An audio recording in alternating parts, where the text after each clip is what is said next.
আসসালামু আলাইকুম রহমতুল্লাহ বরকাতুহু। তে বন্ধুগণ, আশা করি আল্লাহ পাকের রহমতে সকলেই সহি সালামত আছেন। তো কবি কাজী একাশালী ইউটিউব চ্যানেল 017140885009 এর পক্ষ থেকে আপনাদের সকলের প্রতি রইল একান্ত আন্তরিক শুভেচ্ছা ভালোবাসা। তো বন্ধুগণ, এখন আপনাদের সামনে আমার স্বরচিত আর একটা কবিতা পাঠ করবার চেষ্টা করব। কবিতাটার নাম হলো মধ্যপ্রাচ্যে ইসলাম।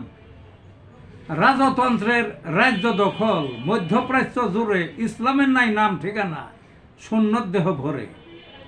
রাজক্ষমতার মসনদে বসা এমন লোকে বিরোধীদের সহ্য হয় না কতল বহু আগে।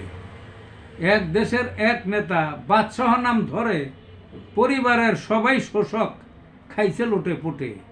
অন্য লোকের স্থান নাই বিশেষ কোনো পদে, কেমন ইসলাম সেসব দেশে তারাই শুধু জানে।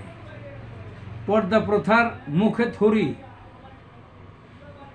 ভিন্ন কালচার দেশে মহিলাদের এমন চরণ পশ্চিমা ফেল করে।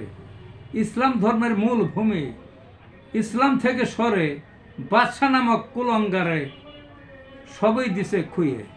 এই ছিল বন্ধুগণ কবিতাটি। ভালো থাকুন।